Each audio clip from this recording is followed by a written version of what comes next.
Well, welcome. I didn't really think about how we'd actually start this conversation.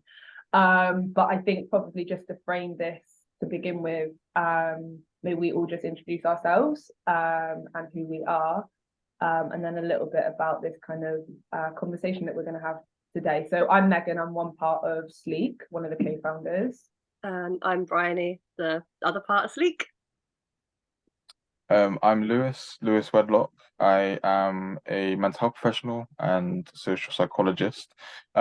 Recently been doing a lot of work in and around masculinity. So yeah, I'm excited to be here again and to share some space. So yeah, I'm looking forward to it. Thank you. Yeah, we were just talking before we started recording. So we've all worked with each other before in the past. We've actually done some talks together. We've been on our podcast. We've also brought you in when we've done our in-person men's learning courses. So it's been a couple of years that we've sort of been working alongside each other and in solidarity with each other. And we were like, we need to chat with Lewis again because we haven't spoken to him in a while. And I also feel like there's been so much going on. And I think for us individually, but also as an organization, we see you as an immensely valuable person to be involved in these conversations and speaking on these subjects. So we wanted to hold space, have another conversation with you, and kind of get into some of the stuff that we've been seeing. Obviously, we've got limited time, and you know what we're like with timekeeping. So I am going to try and keep it concise. But the kind of reason why we wanted to have a conversation today was kind of what we were just talking about. We are seeing quite a lot of stories, experiences, conversations that are happening within our mainstream media and also wider in our communities and within society sort of generally at the moment around misogyny, rape culture, male violence, sexual violence, patriarchy, although maybe that word isn't being mentioned so much, and maybe we can get into that.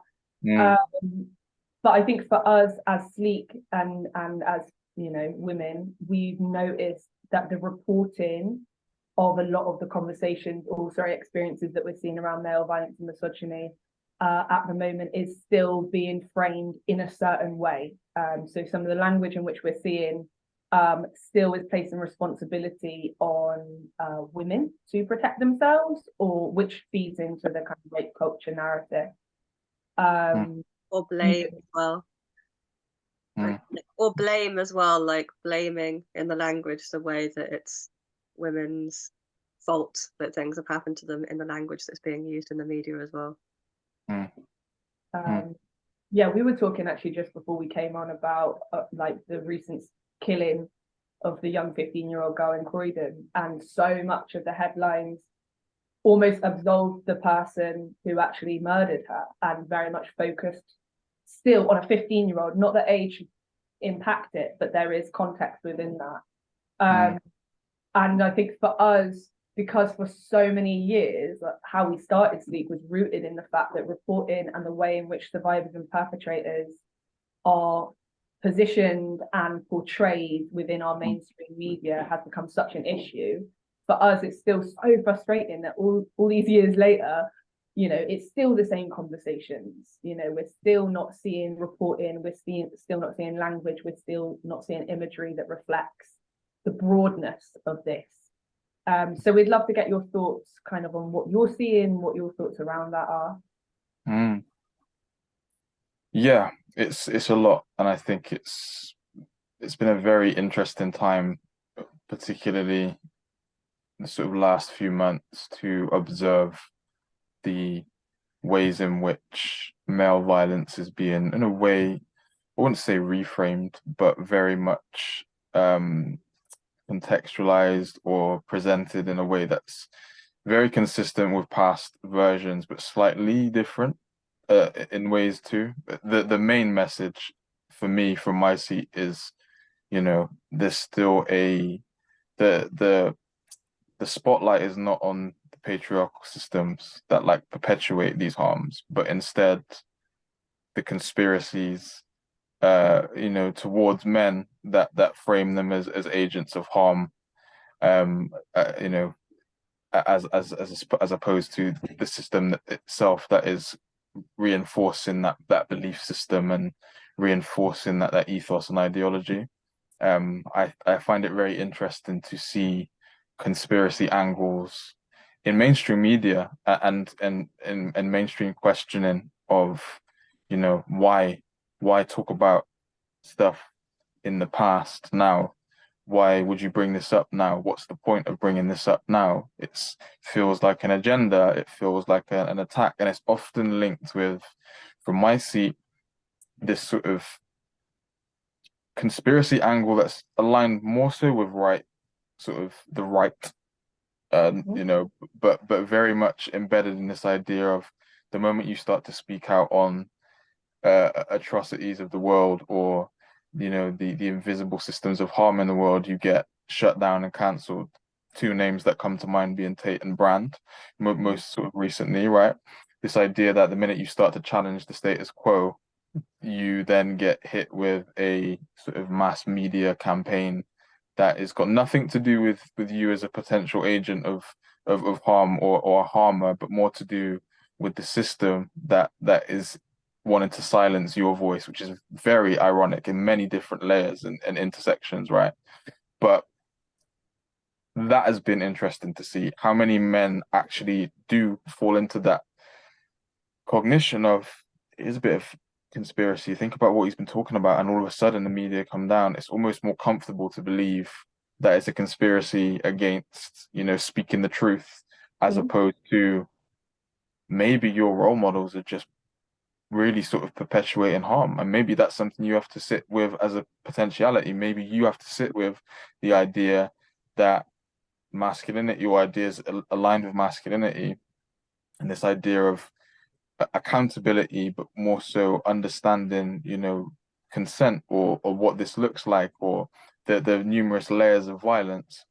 You're not aware of that, and you haven't been aware of that. We haven't been taught as men generationally what this looks like, because we've just been taught to believe that the world is kind of crafted around our image, right? But like, believing the conspiracy angle more than believing that there are systems of harm in place that directly impact many people at the hands of men and masculinity. And I think it's important at this point, because often when I raise these points, people say, you're just attacking masculinity. No, I'm attacking patriarchy, or patriarchal systems, and there's a fundamental difference for me when I say that.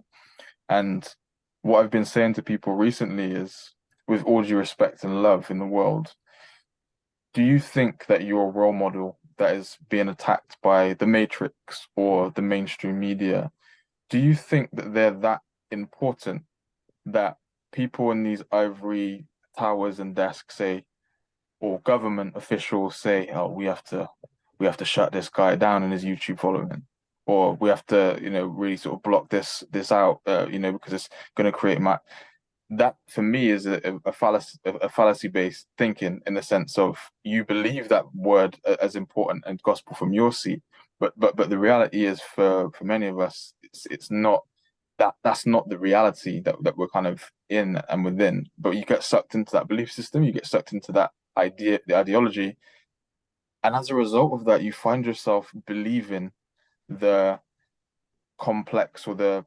multi-layered stories and sort of fabrications as a way of like maintaining yourself and maintaining that sense of personal integrity. And I say that because what we're really talking about is people that are coming forward in many different fields and spaces, talking of harm committed against them. There's no timing for that, right? You don't just say, all right, give me 6 months and I'm gonna go and I'm gonna post about this or XYZ. Timing is both individual, and it's also, very much, it's an energy thing. Like, when it feels right, and you can't put a time frame or timestamp on that. But when you believe that system of conspiracy or attack or warfare, etc., you start positioning victims of harm as agents of disruption, destruction. And that's what I'm seeing a lot, is the coverage from media is often saying, in and about a roundabout way, these are the allegations, or this is the harm committed, but by the way, how about we think about this as well alongside that? It's not just enough to say, here's what's happening and here's what we're, faced with. It's okay, but what do we think? How it's a bit strange time in that, and in about the sort of way in which it's presented, which then provides space for that discourse and that dialogue to then be communicated and spewed in many spaces. And that's what I'm seeing, and it's been really interesting to really sort of interrogate those ideas downwards and really see where they come from a rooted place. But yeah, that's kind of where I'm at with that at the moment.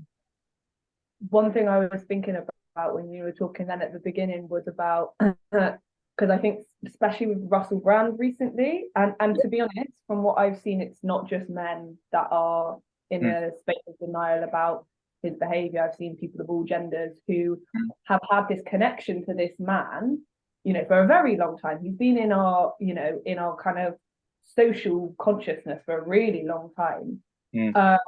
I've seen a lot of people in his defense, and when I've seen it, and it was something that you just said then, it reminded me of how, if we were to put that on a smaller scale in your social group, you've got this person that you love, a friend, a sibling, someone really close in your network, and someone comes forward and says that this person has harmed them. And we see this within the learning that we do with men, and there's this real sort of sudden like knee-jerk reaction to want to either distance yourself from that person so that it's not a reflection on you, or to absolutely not be able to engage in the idea that this person is multifaceted, and that at the same time, why they can be your loving friend and like good person, they can also have harmful behavior that hurts people. And it's like we're seeing this on a grander scale and a bigger scale. And I guess the difference with that is they're both dangerous, but when we're seeing it on this like broad scale, where we're seeing a basic kind of like complete removal of this person to take any accountability, the kind of messaging that feeds down and trickles down to society, I think has a massive impact.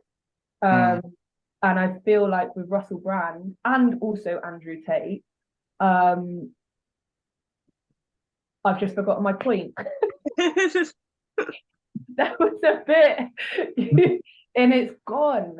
But yeah, it feels like that kind of need to, I don't know, like either put distance and not believe, or severely defend, because how could possibly, like, rather than just be like, wow, misogyny can just exist and male violence can just exist, and there doesn't have to be some ulterior motive to it. It's that lack of being able to engage with that, and that's what I think I've found really like wild to see. It's like people can't engage with the idea that could be true.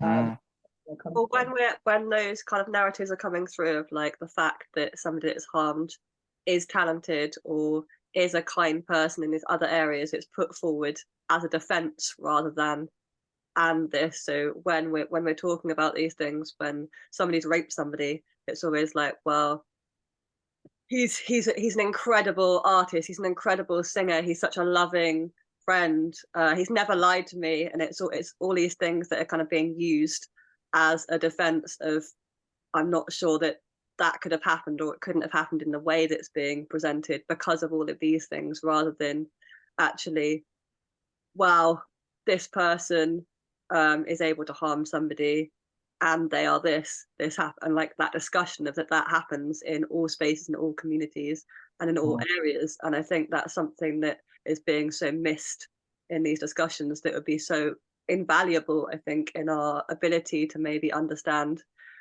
if we have harmed or our friends have harmed, to be able to see those two things, that they are able to go hand in hand. Absolutely. 100%. So like sometimes safety comes into it as well, whether we're aware of that or not. It's like it's safe. It might feel that it's safer to believe that the person that I've invested in, or that whether that's someone I know or a celebrity who, has impacted my life in some way, or I resonate with something that they're saying, it feels safe to not have that question and not have that challenge and not have to sit in a reflective space for that. And often some of us, or many of us don't have the tools to even do that. You know, it's like broader than that. But yeah, what you're saying in terms of the kind of, there has to be this other thing that then validates or justifies what is going on here, rather than just allowing things to exist at the same time. Like duality, people don't understand or can't comprehend that.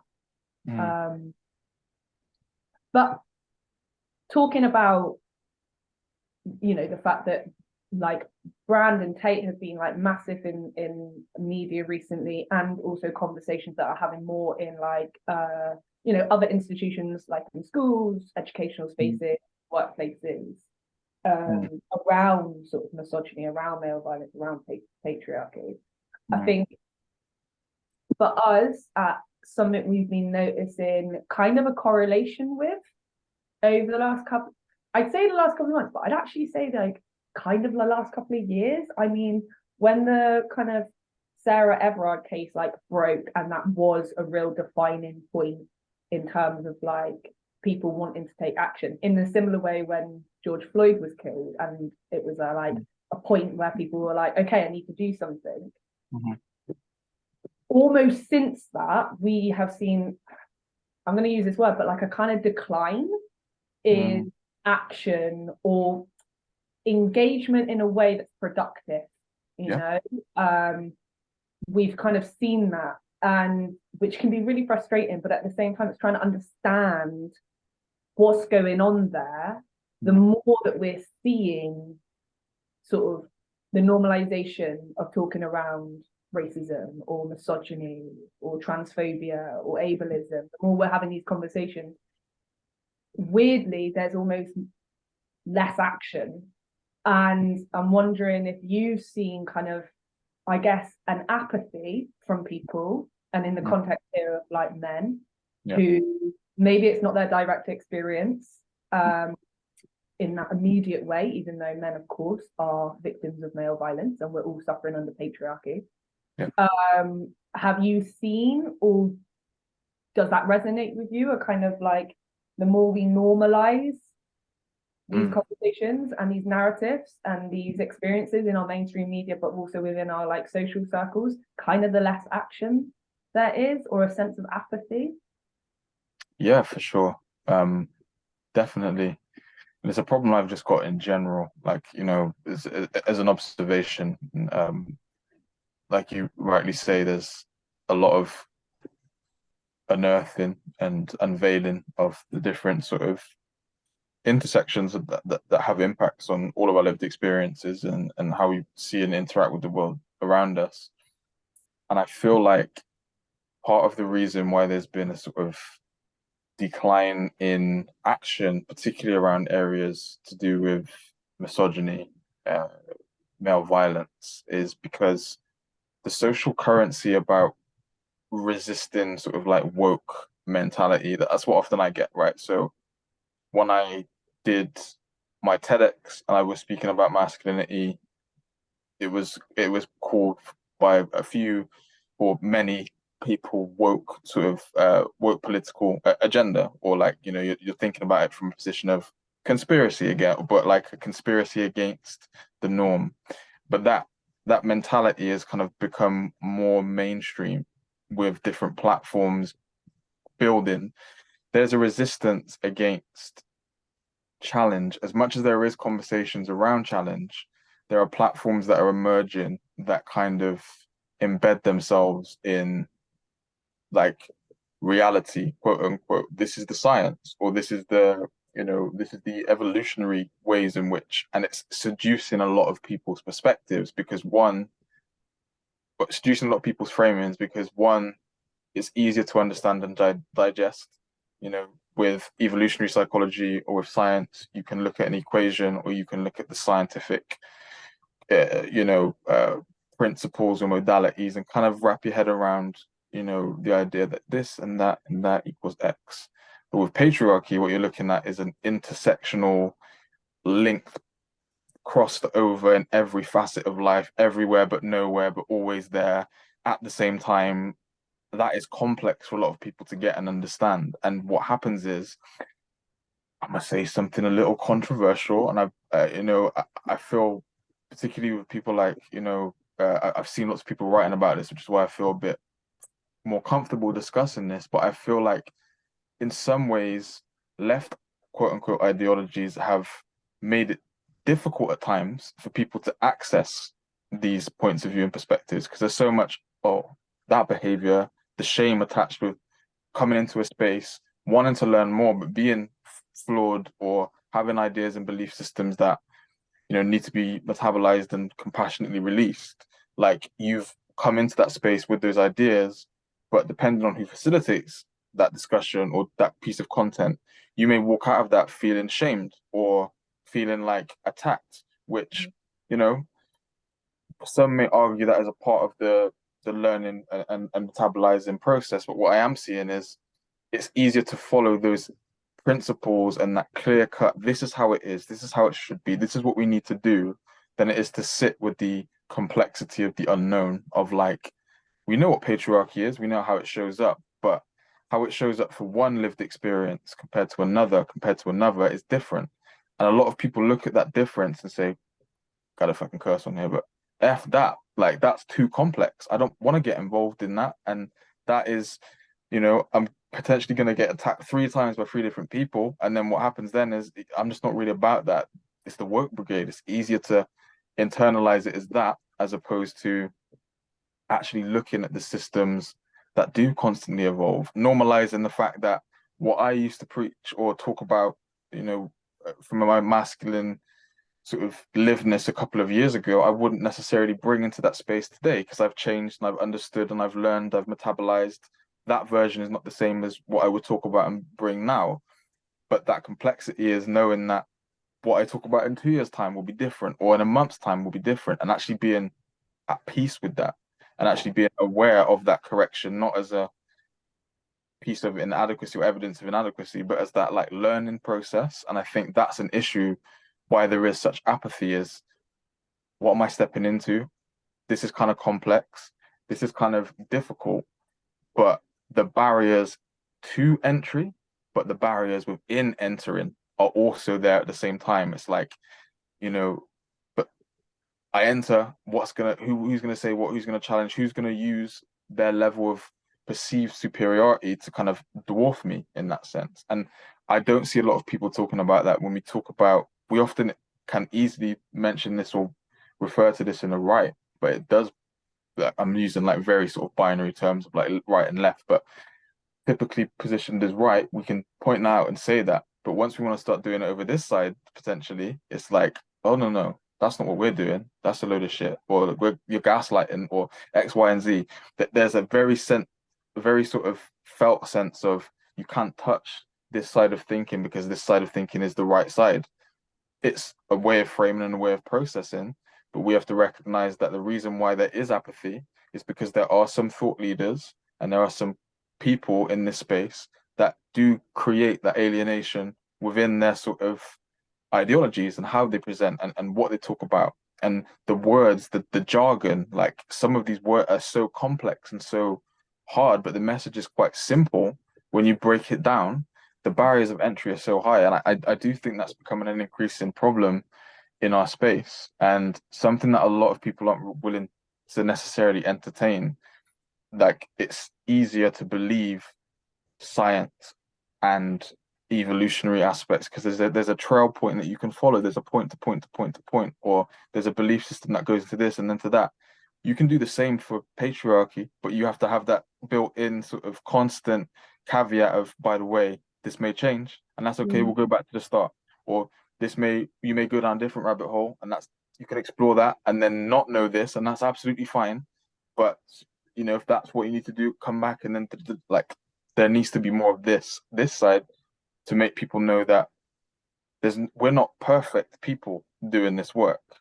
I'm corrected all the time myself through people that I love and care about, through some things that I may frame or position as, or some things that I think that I catch myself and go, we thought we got rid of that, but that's there. Okay, let's work on that. Like no one's finished articles, but the people in those positions of power present themselves as that way and present themselves as like this sort of almost like it's almost like it's this sort of like shaman of like, you know, the patriarchal systems and what needs to be done, but it's so messy. We know this, and people know that it's messy, but we're not embracing the messiness, which leads to that disconnection and that fear of being messy, being wrong, being corrected, being like in that constant state of reflection. We haven't normalized that, so of course people aren't going to engage in it. That's what I think is mostly the issue from my seat at this point in time. Yeah. I was just reflecting on that. Yeah, I mean, I think the fear of getting anything wrong, and I think that's always been there. I think that's inherently always been there. You know, and again, that comes from so many of the structures and systems we've been existing under for so many decades. That fear of getting it wrong and the kind of consequences of getting it wrong, whether that is like social exclusion, whether that's shame, whether that's like the loss of something, persecution. It's so embedded and woven into not only like our society, but how we generally see ourselves and how we show up for ourselves. And I think that's inevitably going to transcend any kind of work you do, because at the same time, there's also always been a collective fear of change, you know, and never embracing change as this like exquisite thing that can happen that never has to be.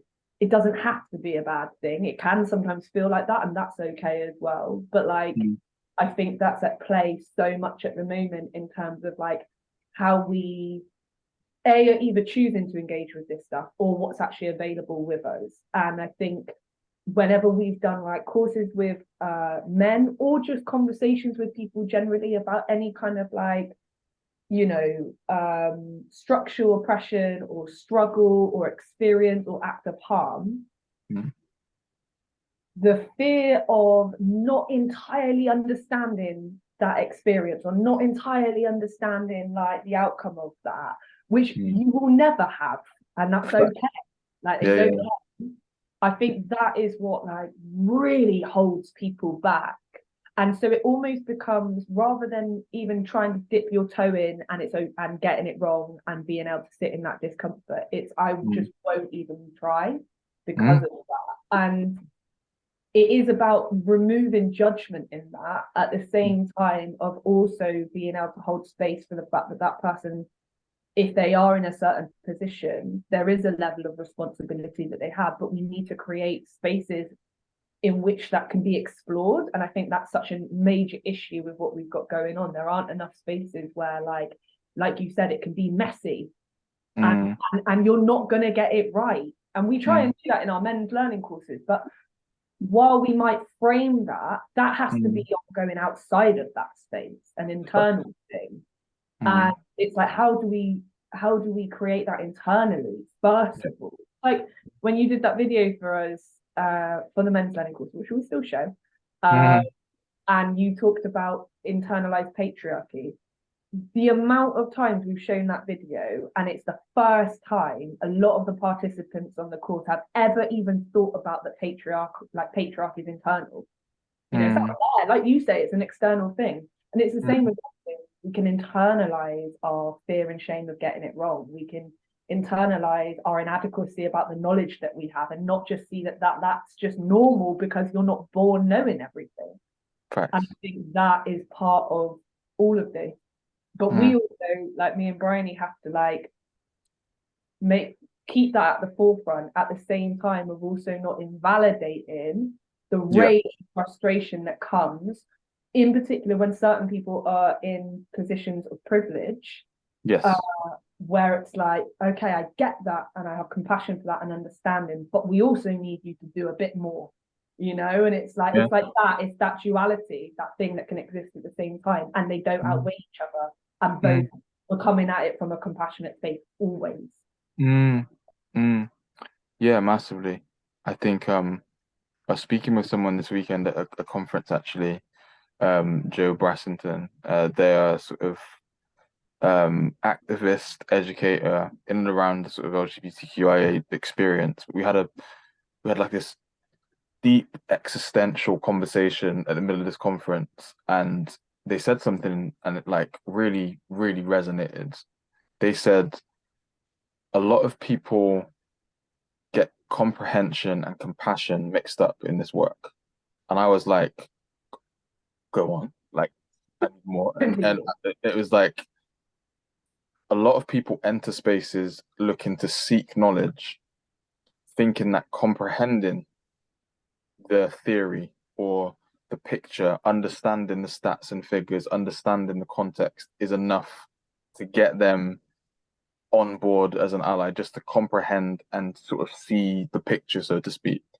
But it's compassion that's needed to understand that knowledge comes from embedding yourself in the experience somewhere, of actually putting the comprehension to the side for a bit. It's important, but not being the only metric of understanding what it is you're trying to get a grips on, recognizing that the compassion comes from sitting with the lived experiences and the stories and the things that go against your idea, listening to someone who's experienced something that you haven't experienced, that goes against your worldview or may challenge the worldview, and sitting with that as a form of knowledge first. And once you get that first, then you can start comprehending the bigger picture. But without that compassion, there is no comprehension, because you're just reeling off stats and figures. You're just doing the sort of like the bare minimum in many ways, but not connecting yourself to the cause. You're just connecting the mind to the cause. And I was just like, it's the best framing I think I've heard on it. I think it's just like such a simple way of framing what often impacts a lot of the spaces we're in. Is a lot of people seek comprehension, but they don't seek compassion. And that's something that I walked away like feeling very charged up about, because the question then becomes, how do we get people out of their comprehension sort of seat and into their compassionate seat? And that goes from not centering it as a head-based activity, but like a heart-based activity. Do you know what I mean? Like to use that energy, like, and that was just like, I think that goes to what you're talking about. You know, that sense of getting things wrong is a comprehension issue. You're wanting to seek the theory aspect of it, of like, what's that theorist, or who said that, and what's that concept, and did I say that right?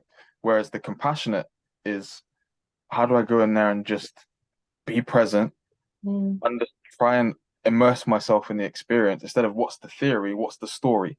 What's the story that I'm taking from here? What's the headline, and what's the thing that I can take away from this person's liveness, as opposed to what books would you recommend? Which I know you probably get a lot, or like, what podcasts would you recommend, or what articles can you send to me? And usually I don't know how to answer that, because it's not like people are like, oh, I want a resource on a book. And I'm like, to be honest, I actually don't read that much on these subjects. Right. But I can tell you how I feel about something. And that, I would say, is my learning to you, and vice versa. But yeah, it's that. And it's also, you know, often it's really important that we make space for the fact that a lot of people don't have the access, resources, or time to really sit and reflect. And yet I know lots of people that are in that space and still have a deep innate sense of compassion and ability to resonate and listen. So then it's like it's a kind of then a thing between having the resources, but also that sense of like soundness in yourself, like all to begin with, which a lot of us don't have. You know, that kind of feeling of self-trust, feeling of, you know, self-validation does put you in a position where you might not necessarily, and not all the time, because I think that, you know, it's that unlearning, but where you don't feel like anything you get wrong is a personal reflection of your inadequacy, or that you don't like understand. You know, you're like, okay, that's happened, that's interesting. Okay, I kind of, like you were saying, I kind of thought that I'd like dealt with that, or I'd processed that, and then you realize that is always an ongoing thing in any of the, like, you know, anti-oppression work that you're doing, or just generally dismantling stuff within yourself. And it's like, how do we get people to feel that level of like comfort in themselves to begin with, which arguably is where the compassion or the kind of heart space is, of that self-love, that self-trust, that Mm. self-validation, that self-support, Mm. that self-accountability. How do we get people there? And then we can start to see the kind of, okay, I'm thinking more with this rather than I am with that. Massively. For people with lived experience of stuff, I think that's why it's so hard to kind of teach this stuff as well, because it's ingrained in you. It is always from the heart and from compassion, because you felt it and you feel it and you live it, and you don't have the option to like not call stuff out and to not speak about it. But like me and Meg, we speak about this stuff, we're like, there isn't actually an option to not.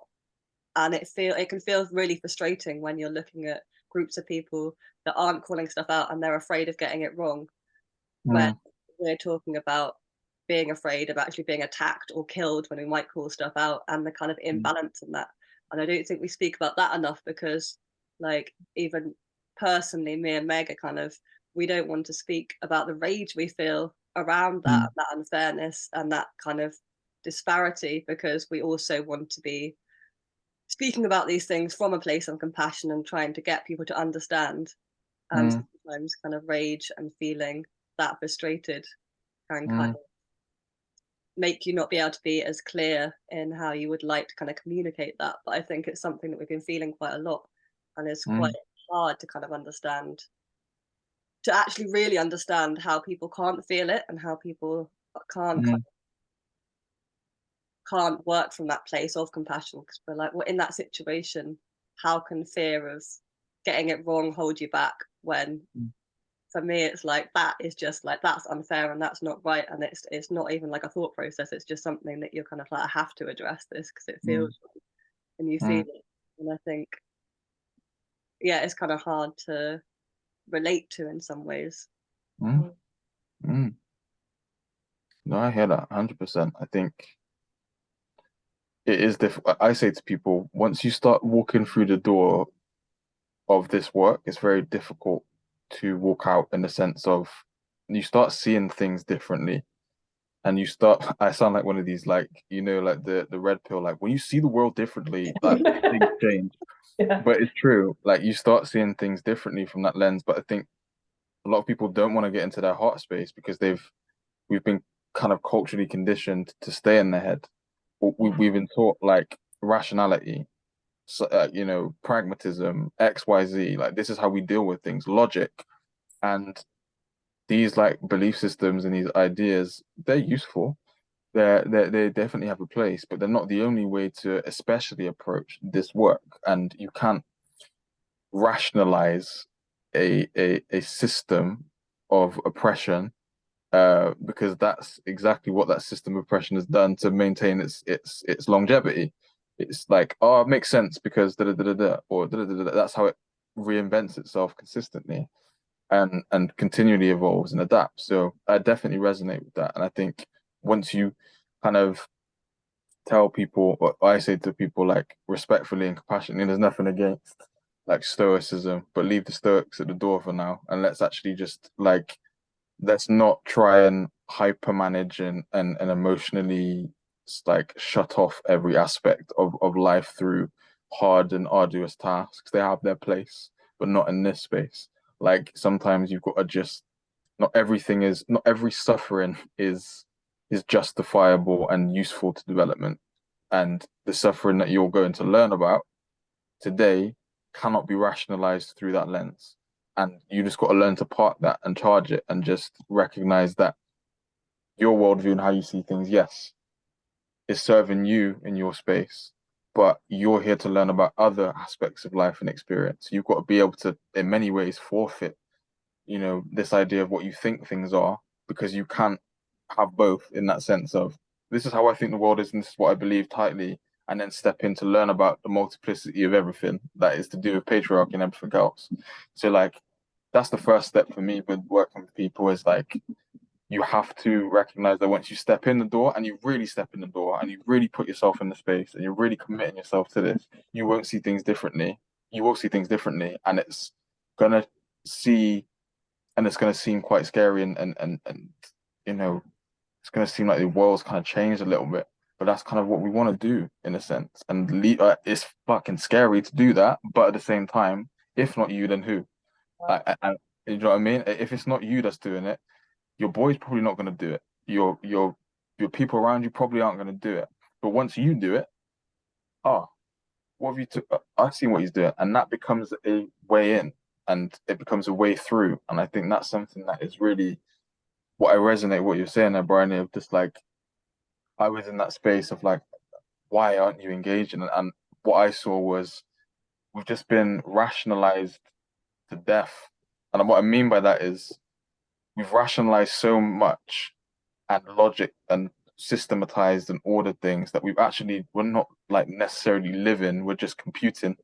Do you know what I mean? It's just like this is that and this is this, and then this equals that and that equals this, and that is here. And for some people that's the way to live, but that's not the way that I think compassion is cultivated. It's the messiness of human experience that a lot of stuff, colonization across all aspects, robbed a lot of us from our humanity and what makes us us. You think our ancestors were particularly interested in A-B categories? Absolutely not.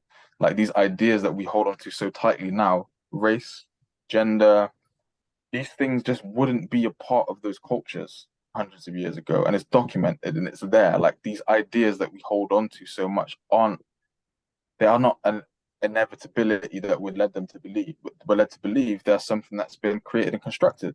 That means that we can create and construct out of that too, right? When you see everything as a creation and a construction, that's liberating. And then you get into your heart space more. Then you get into that space of like, I want to take that and challenge that belief. I want to make that point. I need to make that point because you're creating yourself from materials that you wouldn't even ask to be given. You've just been raised in them. How better would your life potentially be if you had control over the materials that you crafted yourself with? And I think that's something that I try and bring into those spaces. And it takes a while, don't get me wrong. It takes a long time at points. But that process of seeing someone go through that, coming in and saying, nope, this is not for me. I don't think this is my type of thing. So I see that perspective more now. I kind of get it why people, or it's not for me personally, but I see that in someone else, and I rate that. I rate that truth. That process is possible, and I've worked with people that are not supposed to get it. If you have an assumption, look at them, they're not supposed to get it and understand it. But like approaching it that way is something that I feel is really useful, and allies emerge from what used to be an adversary. I'm using this term when I'm working with schools and young people, creating the adversary to ally pathway. Like instead of just punishing your kids and saying that like, that's terrible, you need to go away and like isolate or detention, how do you create allies in a place where, enemies or adversaries existed? You bring them in, you nurture them a bit, you give them that space to say what they need to say, compassionately critique that, and then because that's been modeled to them, they can then go out and do that with others, and they can then do it with their friends, they can then do it with their peers or people. Then that becomes a nice self-sustaining cycle. I know I'm simplifying that, but like that's the kind of principles that I like to bring in when working around areas like we're discussing today, is just not shutting down perspective, but not, I think you said it earlier on, Meg, like not like shutting down the perspective and giving it the space, but also holding that accountable as well. Like you can do that. People think that because we come from a compassionate angle that we're pushovers and we let things slide. We definitely don't do that, but we also definitely don't sit in our shame seat and like say, oh my goodness, that's a load of shit or whatever it is. Like there is ways of holding someone accountable, but also holding them compassionately. And that's where we need to get to in this work, is when you're having these uncomfortable conversations, is you can hold a perspective compassionately, but then also challenge that person on those belief systems and still keep it normalize that conversation, and make it feel like a discourse as opposed to like this big battle.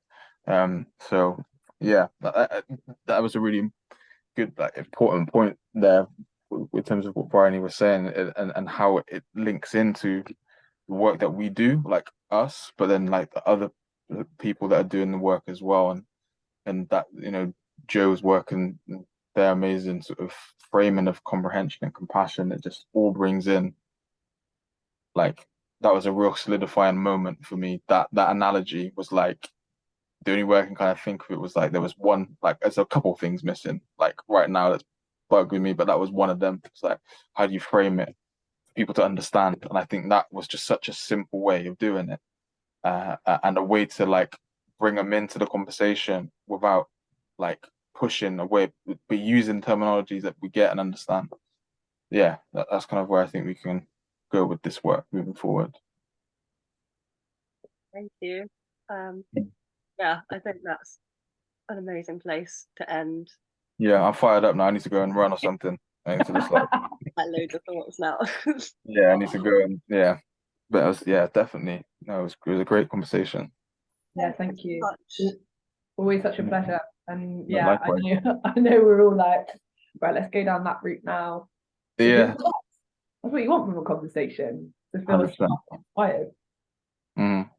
No, it's good. And like I said, it's always nothing but respect for the work that you do and how you do it. I think it's such needed work, and you know, it's such valuable work in a space that often increasingly is becoming sort of tokenized and kind of like elevator sales pitchy and pyramid sales pitchy. Like, you know, you want to learn about patriarchy, give me $5 a month, and then you get in and it's like you're in this like collective and you're all wearing the same uniforms and like you're all part of the same, like I see it and it's quite scary. And my friend James Oliver did a post on like bro coaches in this space, and like it's like compassionately critiquing their ideas and methodologies of like, you know, not everything is a testosterone crisis or a scientific, it linked to science. Sometimes it's structural and sometimes it's individually trauma informed. And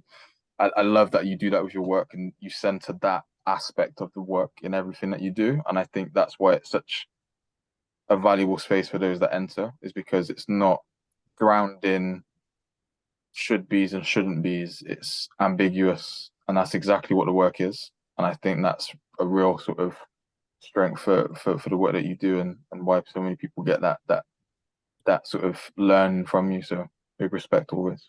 Thank you. To be fair, I really do like the idea of a business card being like, want to dismantle patriarchy and like put it, like, sliding it across. But that's yeah. I mean, it's workable. You could do like a secret like meetup location, like a QR code location, and like just promote it, and then yeah, probably work, to be honest with you. Yeah, it would probably work. Yeah. But yeah, thank you so much for that. And it's exactly the same back to you. Like, that's why we value so much just being in the same space as you and hearing your experiences and your understandings, and the way in which you express that and convey that is so necessary, like really necessary and really important. And it's only ever a pleasure to speak with you and to hear you and see you. So thank you. And it's completely reciprocated. No, I appreciate that very much. Thank you. Yeah. Like this might, yeah, I'm always down for these conversations and chat. So like, just do hit me up, and yeah, it's always fun. So yeah. Thank you so much, Lewis.